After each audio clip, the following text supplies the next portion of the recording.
Back in 2012, we'd been living in the house for a few months. It was a nice house in Tattershall, a quiet little area. We really liked the house. It was small and cosy. Always had this weird vibe about his house. You know, like there's something else there. My wife and I decided to go food shopping one day. Bradley, our son, decided to stay at home. He never really liked shopping, so he was all alone. Yeah, I was just speaking to my mates on Xbox.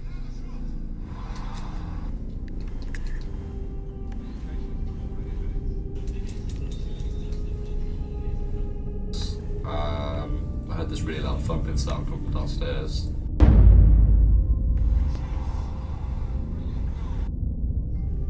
So I thought, I'll go check it out.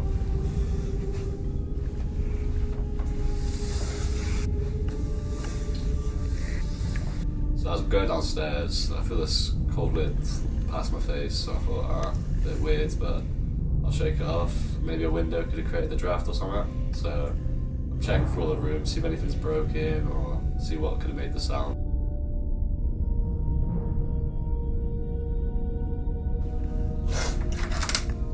But there's nothing there, so I didn't bother telling my parents, because I thought it was nothing.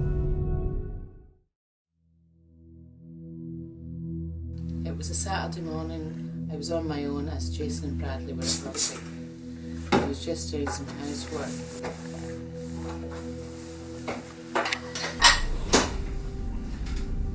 And I heard this faint crying sound.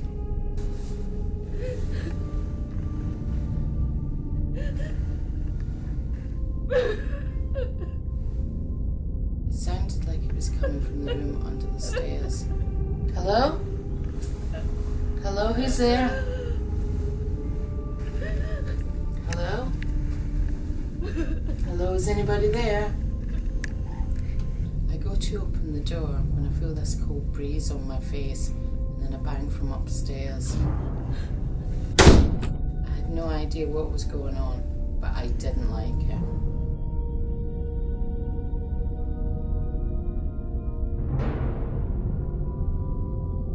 I left the house and I didn't go back until my husband and son were home. I remember seeing Marlene sat outside the club. She looked very frightened, almost pale. She told me what had happened in the house. I'm not really into the paranormal and really don't believe in it, although I have heard many people tell different stories. When we got home, I went in the house first. I had a look around. I didn't see anything, nothing out of the ordinary. Everything just felt normal. There was no one there, nothing had changed. So I was a bit sceptical at the time.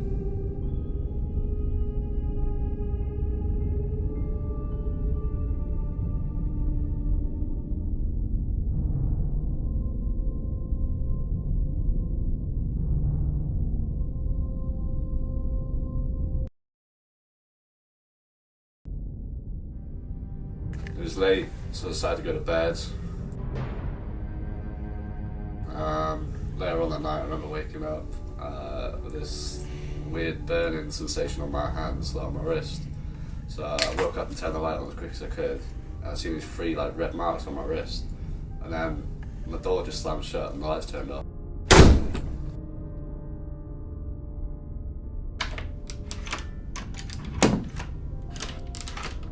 After experiencing what we'd experienced in this house, I was starting to believe in ghosts. Although I was telling myself it can't be real, it's not real. I actually thought I was actually going mad on some occasions. But now, I actually do believe.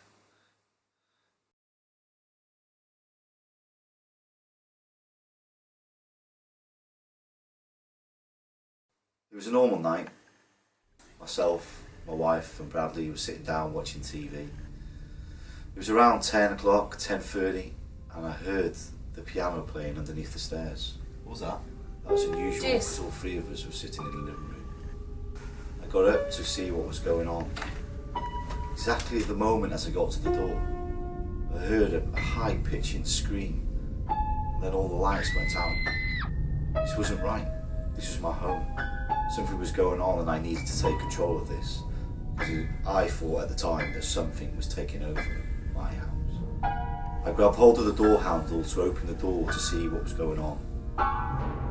No matter how much force I used, how much power I used to pull that handle down, that door did not open. But eventually, the door opened.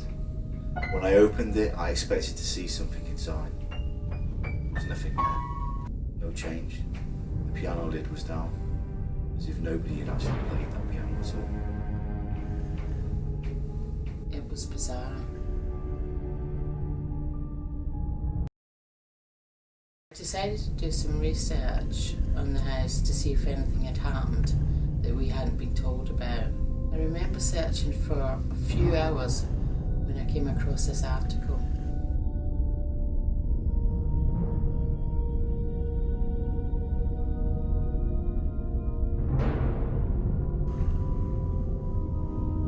Our house was once owned by a serial killer who kept and eventually killed his victims in the room under the stairs.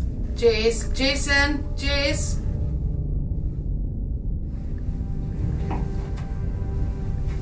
Put everything into this house.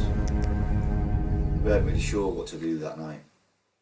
The best thing to do was for us to go upstairs to bed, sleep on it and make a good decision in the morning.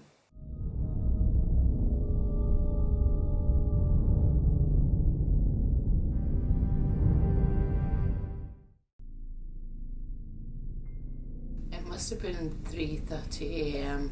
when I woke up and I looked at the door and I saw this dark figure of a man just stood there. I tried to wake my husband up but I couldn't move. I just lay there in shock. The dark figure, it just stood there staring at me. Then he just disappeared. When we got up in the morning, we packed our things and left. Never looked back at the house again.